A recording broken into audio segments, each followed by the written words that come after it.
years, and and before that also I've had some experience. So I'll talk about it as I open my uh, session.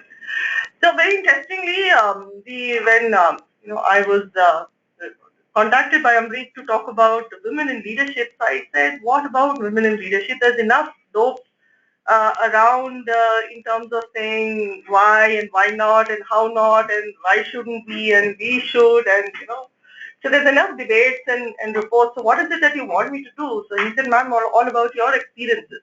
So my short take on what my life has been about and what I think women in leadership is all about is what I've tried to capture. And if there is anything that one would need to ask me or want to even question me about, one is most welcome to do that on that.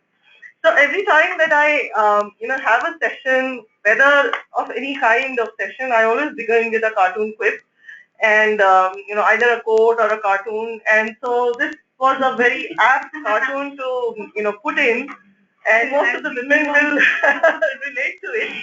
That this is what we expect women to be doing all the time, and to be doing only that as a priority. And I think now times are changing, and so just to begin my session on a very humorous note, and no offense to male members, in this session, I'm not going to be doing a beat about on male members, just putting what my thoughts are on that. So my journey so far, very interestingly, I began as the second child in the family. I had an elder sister, and a younger brother. But the kind of environment that we got was very open, very forthcoming. You could put your thoughts across. Whether it's got accepted or not was another thing. But and you had to debate it out, and that's how it was. It was a very democratic house as far as we were concerned, and there was no girl and a boy kind of a bias or disparity at all. Everybody had the right to everything. So I kind of grew up in that environment. And all kudos to my father, because he was the one who used to say, it's your life, it's your choice, and it's your decision. So why should I dictate your life? If you want to choose, want to jump in the lake, go ahead and jump. And if you want to go ride on the aeroplane, that's your choice. Go and do that. If you want any help, reach out, and if we can, we will help you. But otherwise, I'll tell you, sorry, I can't help you. So that was a very clear understanding between, father and us children. Or max to max an officer, a desk job. That doesn't seem very exciting. So that's how an 18-year-old rationalized and took that very drastic decision to say, I'm going to quit sports and move into hotels. Having done that, 3 years successful run, and I was the student of the year in the final year out of 157 students. And lo and behold, I was the only one without a job. Rest everybody had landed a job. Simply because at that point also, like today, there is something called recommendations that work. Okay, so all the management programs I had gone through Oberoi's. But Oberoi's at that point was the place to be. I had made it to the final, and very conveniently I was suggested that I should move the stream and quickly get it. And I said no, I want to stick to management quota, management stream. So I didn't get it. ITC again, Taj again. I said, no, if you give me my job, my option, I'm here. If you're not giving me that, I'm not coming. So I went back to the place where we were all supposed to do a 6-week summer training in second year. So I went back to the hotel, which is Meridian. And I went back to my manager and said, sir, I have no job. Can you give me a job? And he said, yeah, for you, anytime, but sorry, I don't have those management, streams, etc. I have a plain and simple trainee captain job. If you want it, it's yours anytime. I said, great. As long as it's what I want to do, I get it. So I started my hotel career like that. I worked for about 4 years in the hotel, and I went, up and up, and I went through. Of course, I joined the food and beverages department, which is the restaurant line. Okay, again a bastion of men. So I was the only female out of the 21 people who joined, And of course, I did face a lot of those biases, but I was absolutely not concerned because my father was my sounding board. I would go back to him and say, "Hey, Dad, I face this or I hear this and this and that," and my dad will say, "Tell them to bugger off. You just continue to do what you need to do. Dogs are always going to bark. You just continue doing what you need to do." And so that has always been in my mind right from that time till now to say, hey, if you're feeling so convinced about what you're doing, just don't care what people are saying. Just continue to do your good work, and I'm sure you're gonna hit across. So within a year's time, it was just said that forget it. She's not going to be bothered. Just let's continue. So about 4 years later, I got an opportunity to go abroad. And again, it was an ex-manager with whom I had worked, and he was going to work outside, and he said, hey, I need another person, assistant to me, so why don't you come and join me? And I went and spoke to my parents. So of course, my dad had no issues. My mom had lots of issues. But then my dad convinced her and said, okay, fine. So I went abroad. It was in Hong Kong, and we went there. I worked there for about 8 months. And within that time, I had met my husband.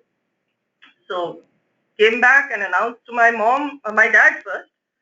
So my dad says, you've given me a very tough, decision because by birth, I'm the Rajput. And so I had already broken so many Rajput customs.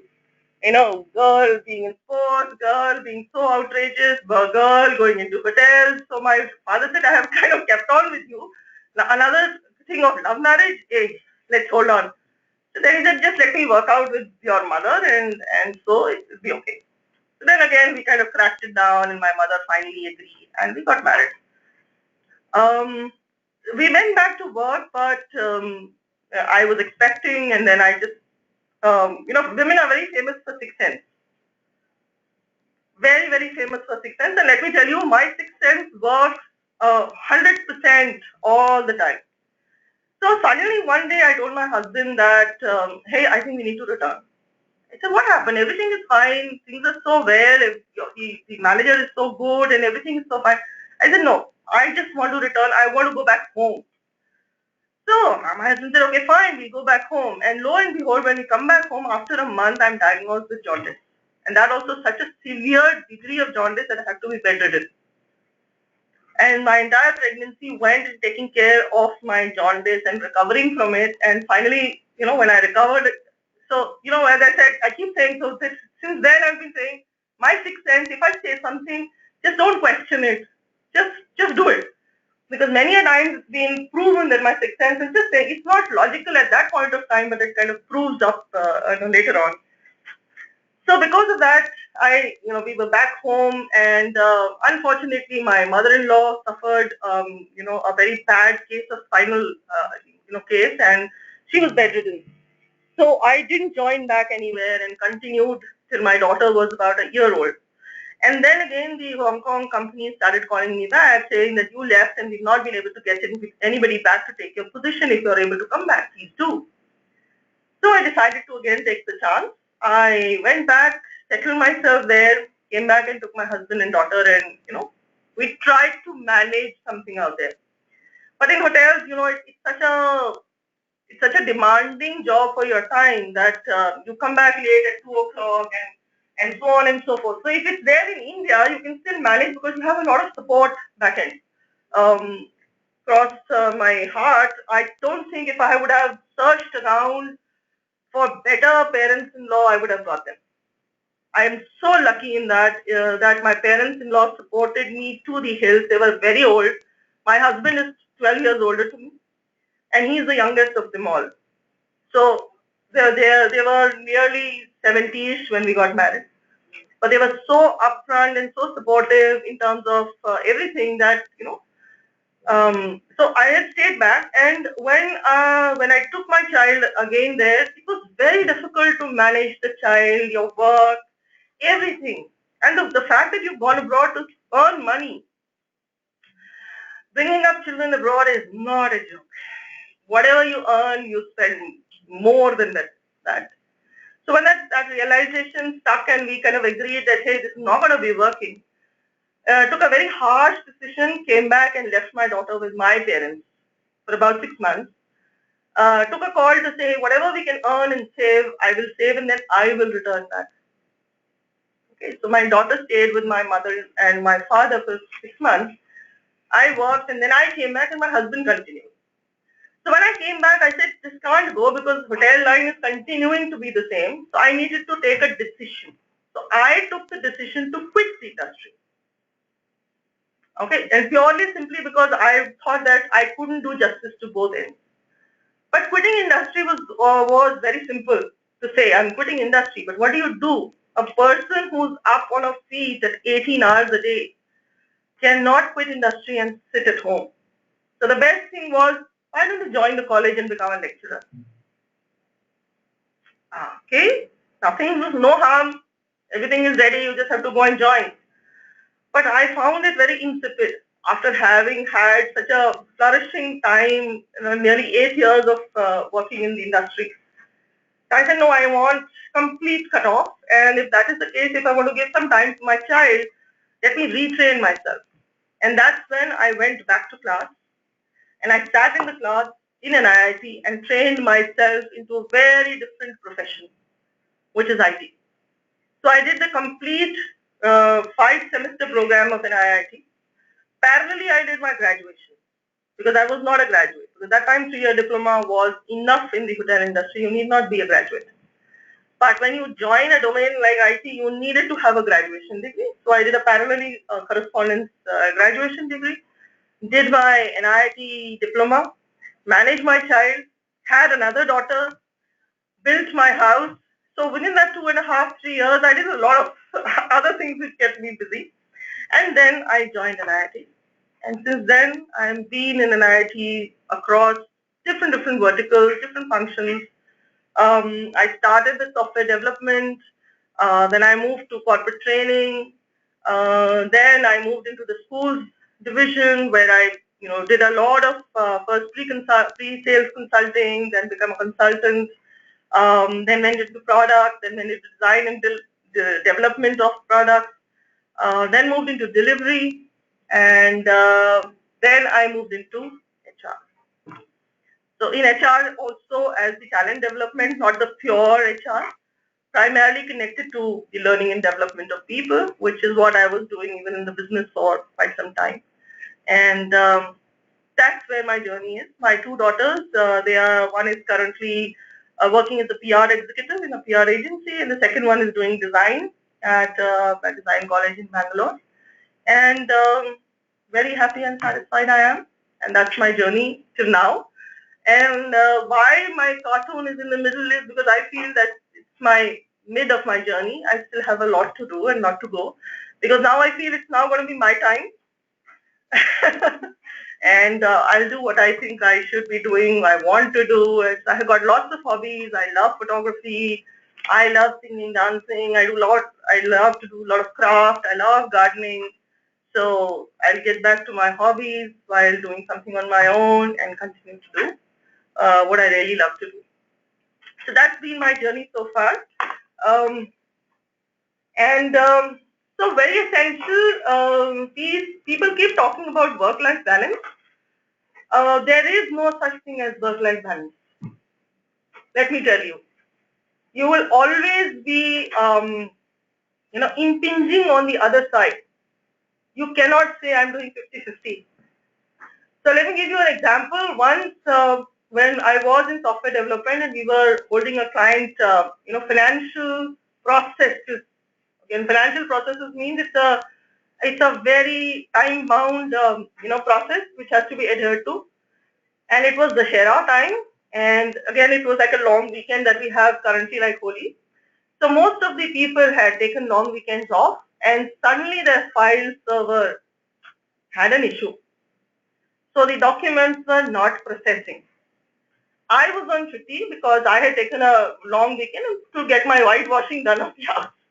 So early in the morning, all my stuff from my house were outside because we were trying to clean up the place for people to come and do the whitewashing. And I get a call from that place to say, hey, this is stuck. We need to get it up by 12 in the noon.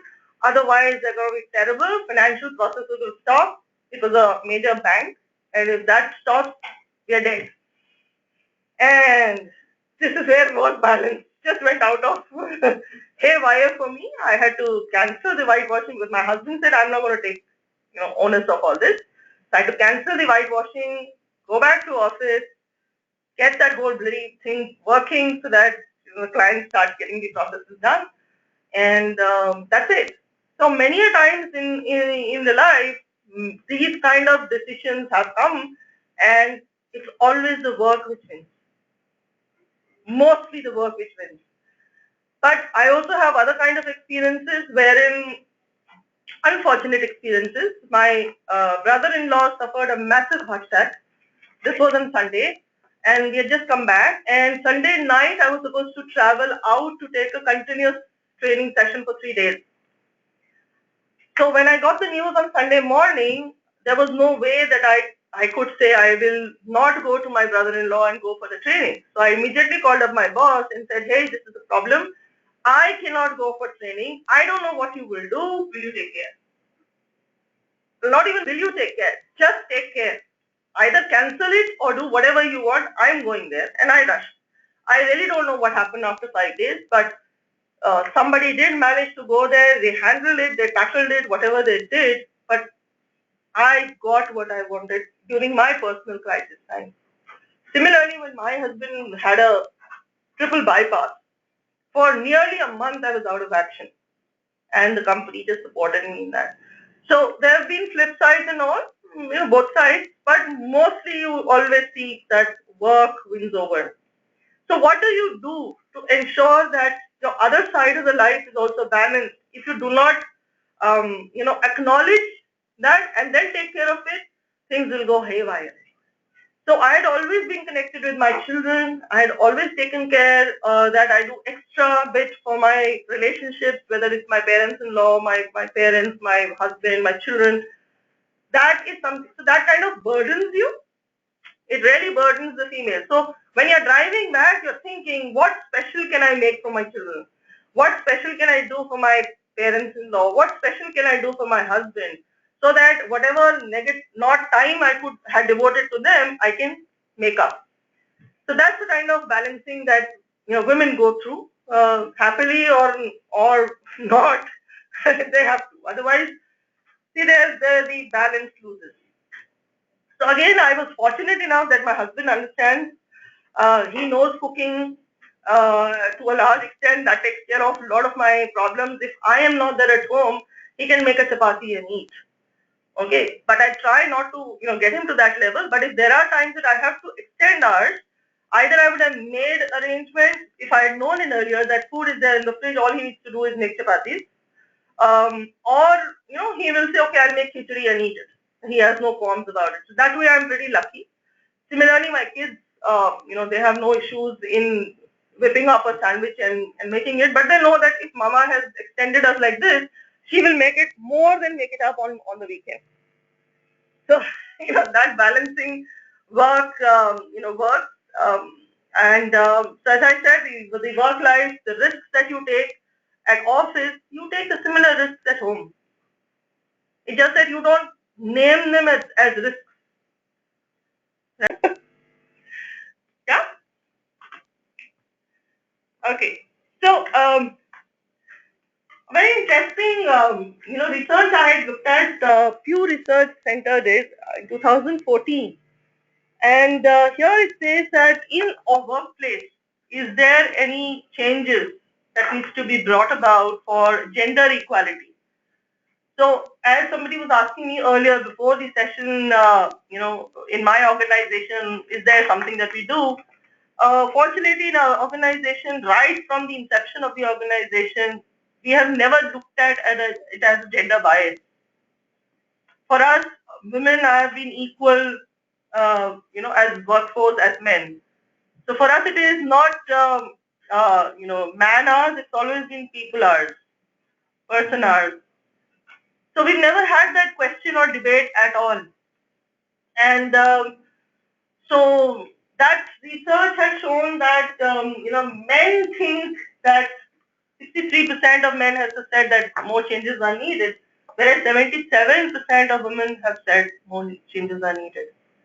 So clearly, while men also think, women who are the people at the facing the brunt, there still needs to be changes to be done. And what kind of changes is also important. So we talk about having a gender equality, but what does gender equality mean? A lot of times, so I take gender sensitivity sessions in our organization, and so there I talk about the book of Men Are From Mars and Women Are From Venus. So I kind of sensitize people in terms of the differentiation in the way nature has made up man and woman, and so therefore that there lies the difference.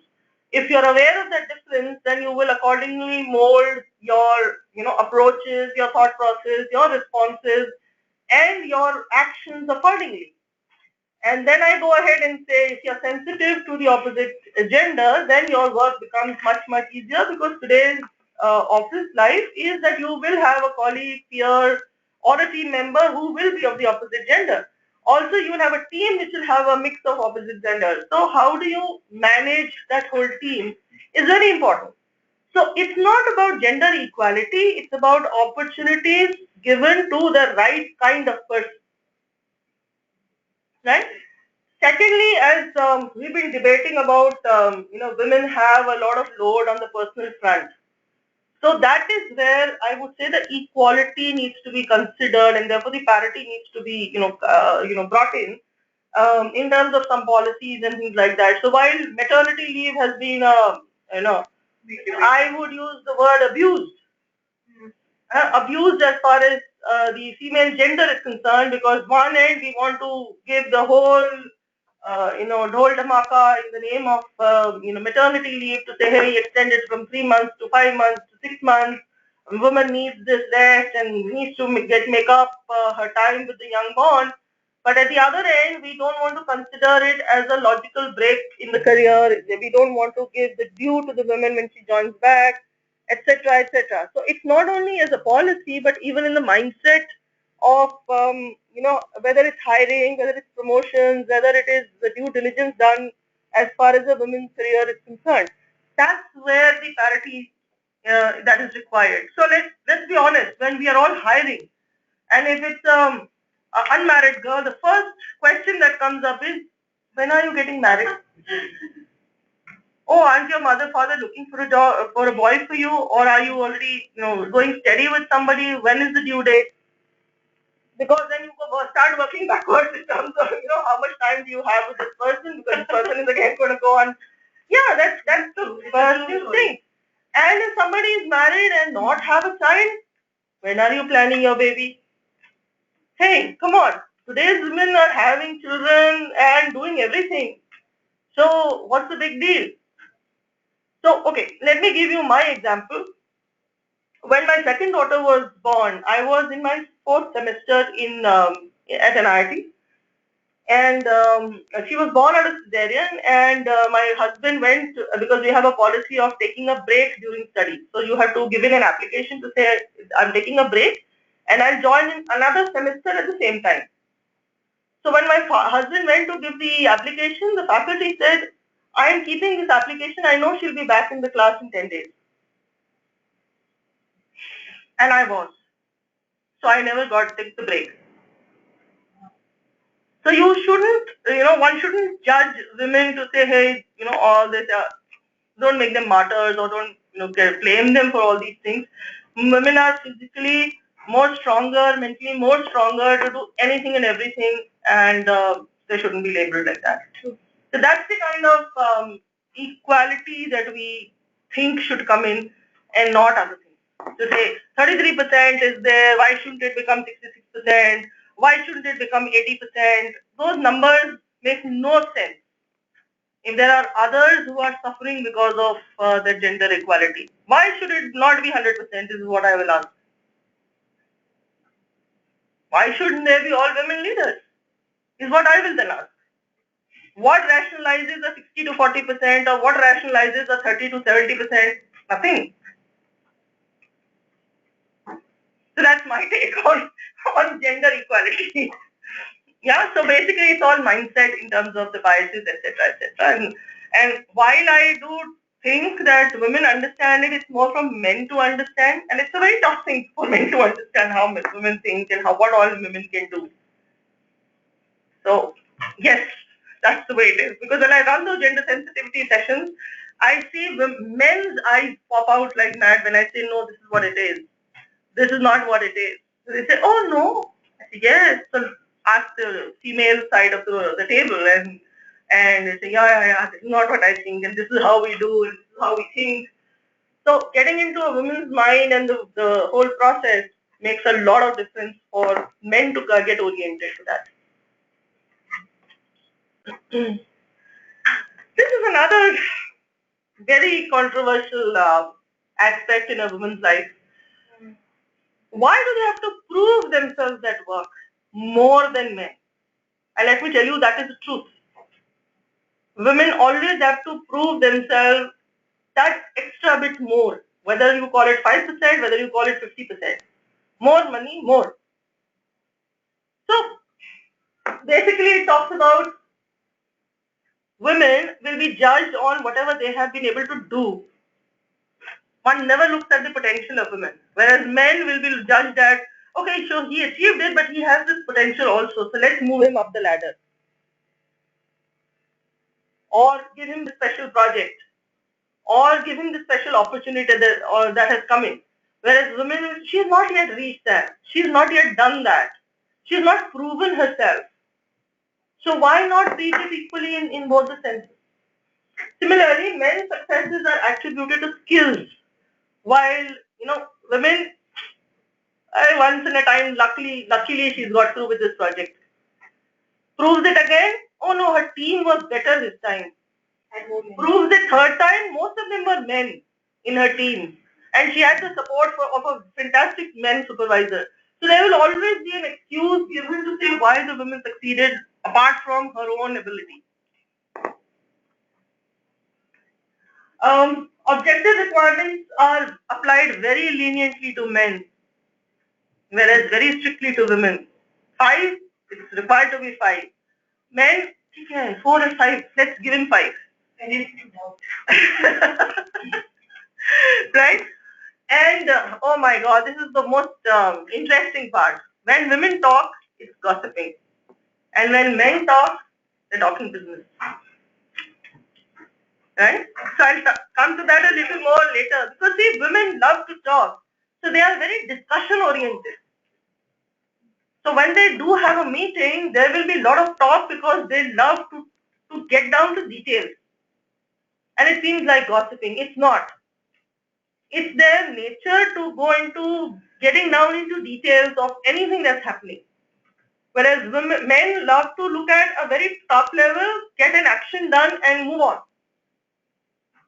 That's the difference. But then that plays a little against the men, against the women. And last is of course a very distinct, controversial piece as far as men are concerned, but I also agree with it. What is seen as important for a given job is whatever the male has.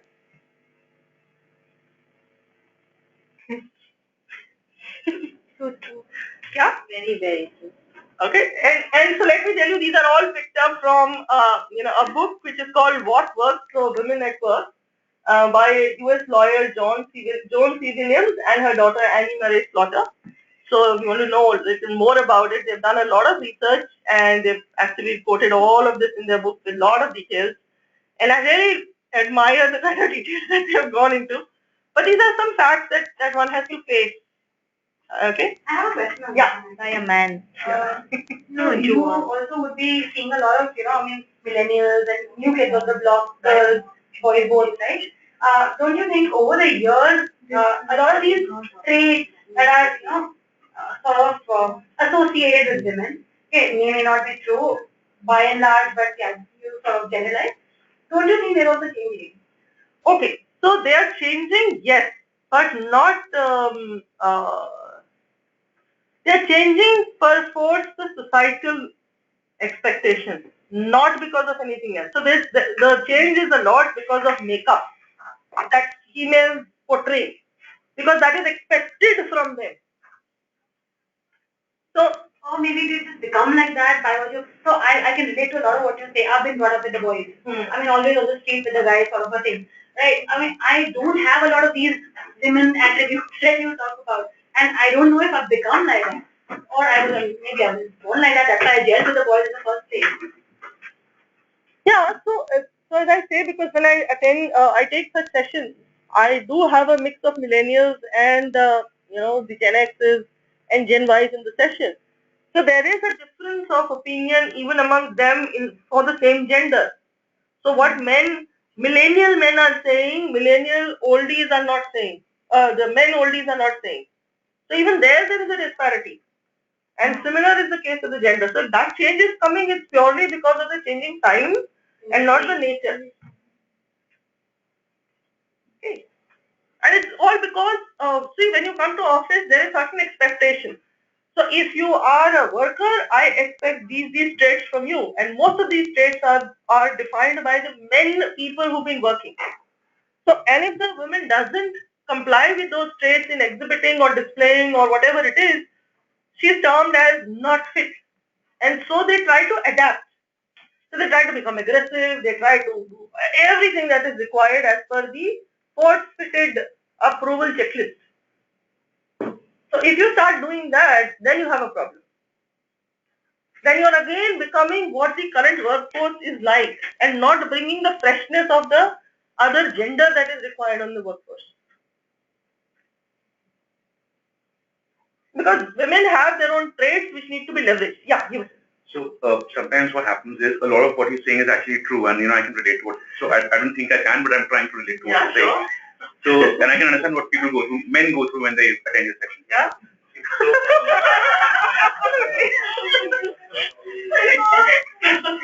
So sometimes what happens is that even if these things are not existing in a scenario, in a corporate scenario, women tend to be a little more sensitive about it. I'll give an example. I was reporting to this lady, and I had a difference of opinion with her, and it was a genuine difference of opinion. We were trying to work things out, but she felt and she communicated that to me that because I'm a lady, that's why you have this difference of opinion with me. So maybe she's being a little too perceptive of the fact that maybe that's the norm, but that's changing. So that's also a point of view. I can come back and say to you, do you blame her? No, I don't. I didn't know what to say to her. If I was to, say, she was being immature, she was not being the right manager. Okay, but yes, do understand that women have this, basic fear of living up to the scale. That's what I was saying. So, that is the inherent fear that all women come with when they come to work. They are always, how do I live up to that scale? And that scale, let me tell you, is always one notch higher for females. Why do we have to prove? Women themselves believe, and they feel like it's not about living it. It's also about the fact that I must apply those same stereotypes to others. You do it unconsciously, maybe. Because it happens. Like while hiring, I know so many times you ask, maybe not all the questions that you I was taking it to the extreme. Yeah, those are like those are some extreme questions, but they do come up in discussions later when you're taking a hiring decision, maybe. But you do in your own mind tend to question a little bit, and you're like, okay, should I take this into consideration? Should I take that into consideration? So it's two ways. One is obviously maybe the others around you also have to not think of those stereotypes, but you yourself have to get yourself out of it and not think that okay, that's my benchmark. That is my my level of believing. So again, okay, not taking it to that extreme, but for example, if you're doing salesman recruitment, that is another place where the moment you see a female candidate, 2, 3, 4 flags go up. It's a traveling job. Correct. You have to stay outside. You'll be talking to strange people, walking into strange situations. How will you manage? Those kind of questions will never come up when you have a male candidate. So again, it's because of the stereotypes that come in. These are the questions, not the questions from the men, but maybe these are the constraints the women they themselves have. It's a sales job, I don't want to work late in the night. I don't want to go. So these things, she wouldn't have applied. No, if that was the case, she wouldn't have applied in the first place. Yeah. And if you have explained the job to her, they say it's a traveling job, etc., and if she's still okay with it, then she's still okay with it. And that bias should not carry forward when you're making the final decision to say, hey, man versus women, these are the two resumes, let me pick up men, less controversial, less problematic. That's what I'm talking.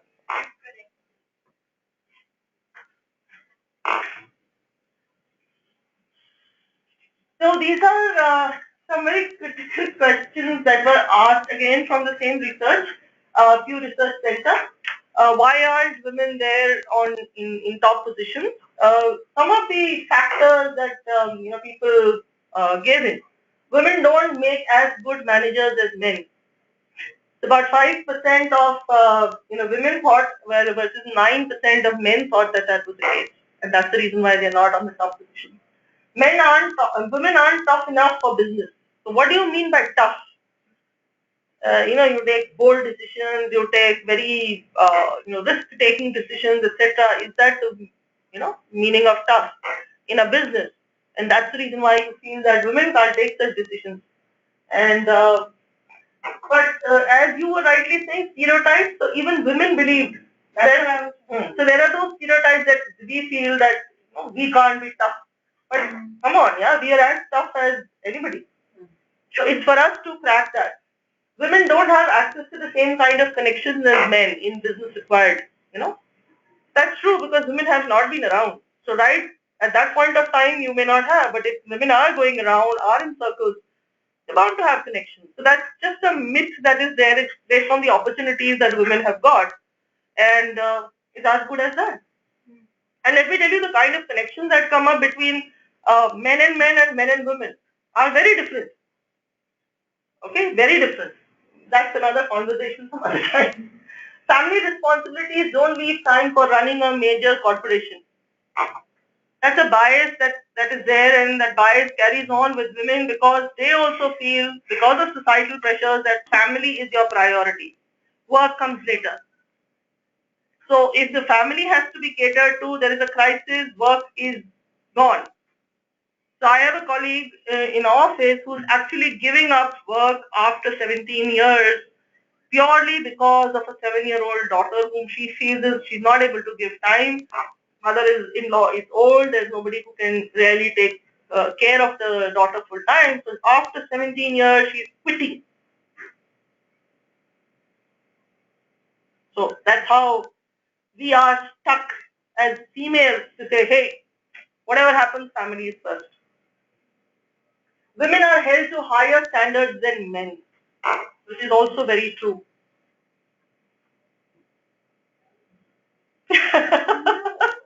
This is debatable. Okay? In what sense? Everybody has their own personality. Perhaps since there are fewer women who actually have higher standards, might have come to the leadership position. Maybe that's the reason. But at the end of the day, they all are a different personality. You can also find women who are at the leadership position who are flexible. They are open to ideas, and they might not have that higher standards compared to men. And on the other side, you might also find a lot of men who are leaders, but with the higher standards. No, so when you say standards means if there is a cutoff of consideration to say these are the levels, yardsticks. The yardsticks are higher for women for the same thing. Okay. All right. So I took it on. Yeah. So I thought like women are more self-critical. No. It's the other way. All right. Yeah. And that's So again, here the women feel that it's really true, whereas men don't even realize that that's a fact. So that's the sad part of it. And so let's understand, these are not just numbers, it's the thought process behind these numbers that is more important to say. If I'm talking about gender equality, if I'm talking about anything else, if these are the factors that are underlying, till you address these factors, nothing else will work. And the last point, actually, there's also enough research to show that women are more self-critical as compared to men. It shows. Yeah, in fact, if there's a job for which you feel you are 80% ready, you may still not apply if you're a woman because you say, oh, I'm 20% not ready. Yeah. And a guy will be like, I'm 50% there, it's fine. Yes. Absolutely true. Absolutely true.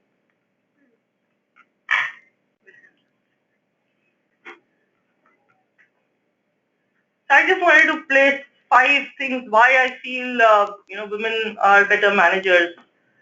They are better communicators by far.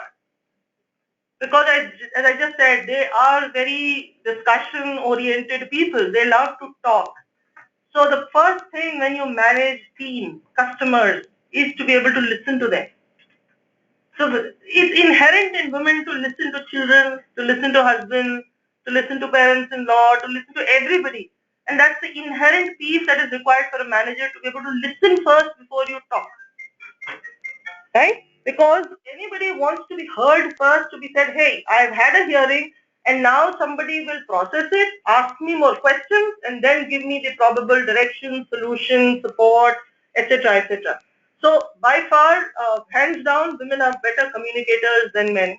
Okay, there are exceptions, of course. There are exceptions to every rule that is there. We are better community builders. So we love to collaborate, we love to gang up, we love to have goody things being done, and that brings about a cohesion in the team. Again, that's an inherent nature of women, and that plays for their favor. They have strong business ethics. So they are very moral, what is right. So as she was saying, 80% is okay, but 20% is not okay. That's how moral plays. Whereas for men, well, it is 50% okay, it's all fine, let's move forward. So I'm not saying what is right or wrong, but when you are doing business and there are some ethics to be laid down, women play a far better role in ensuring compliance to those than, men. That is true. More patience, hands down. Women have lots more patience. Okay. Men are action oriented. The moment they see something, there is a reaction and an action that they do. That's their nature. Women will think, maybe cry, maybe process, rationalize, think about it, and then overnight and then take a decision. Whatever they do, but there is a level of patience that they have, to process, and therefore managing involves a lot of patience. Okay, so that's how it comes through. And activating passion when you are, whether in team or with customer, how do you activate a passion? Oh boy, when you have to activate a passion for pumpkin in a child to eat, that's the toughest battle that the women can crack. Okay, so that considering anything else, that's true. But okay, that's jokes apart. But yes, when I talk about communication and then community building, that's where then your passion can be built, and they really relate. They really respond to body language. They respond to facial expressions because that they notice all that. Somehow men don't.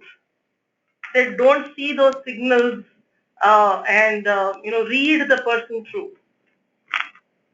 So I'm not saying what is bad or good. Because of these inherent nature of women, they seem to fit the bill of managers much more than men.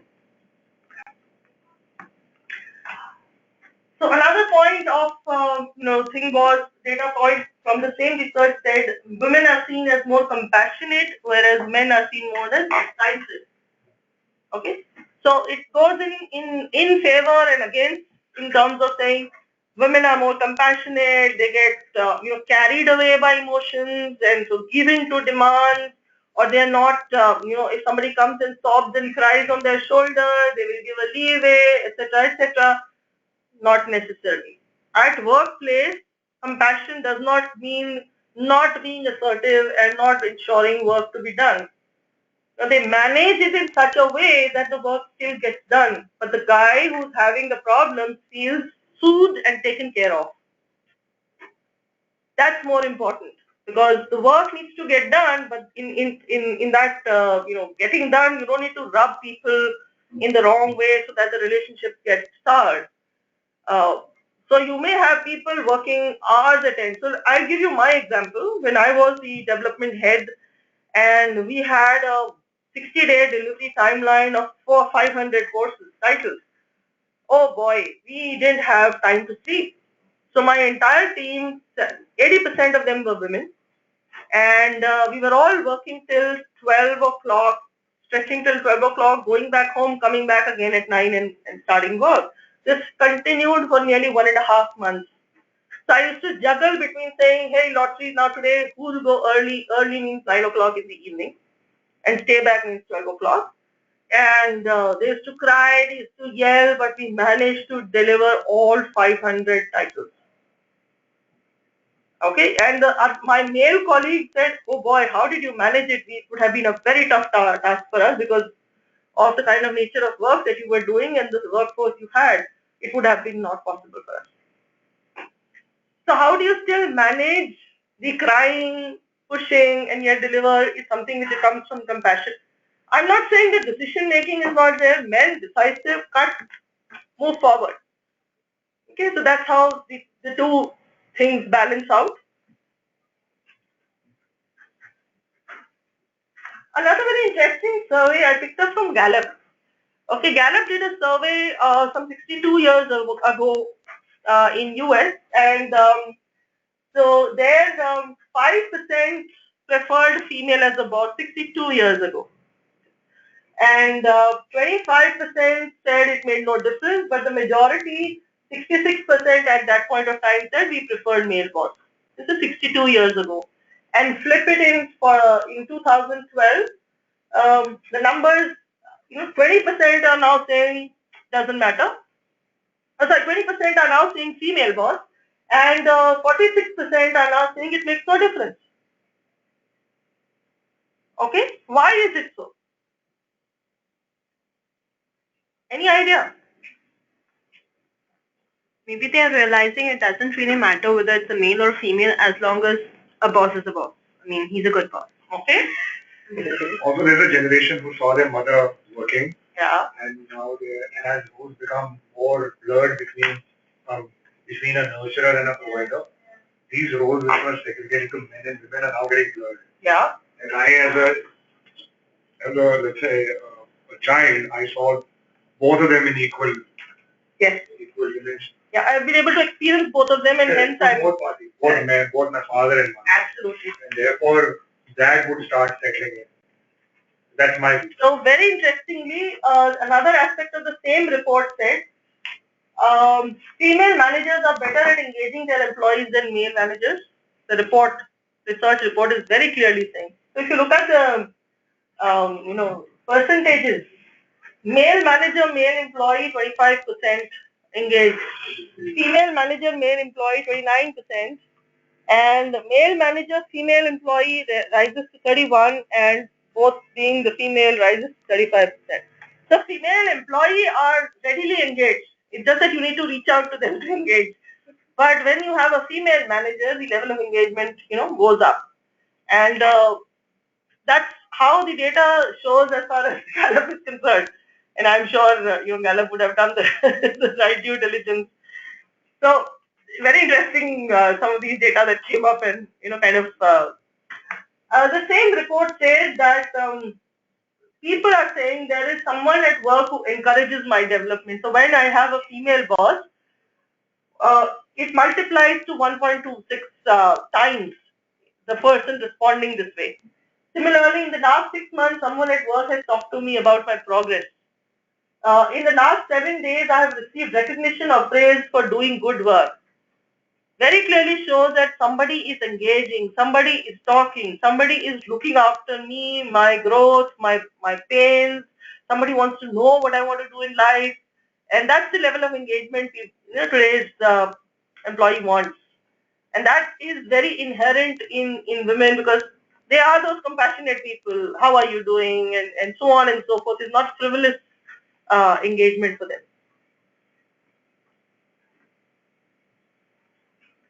Margaret Thatcher, very interestingly said, if you want something said, ask a man.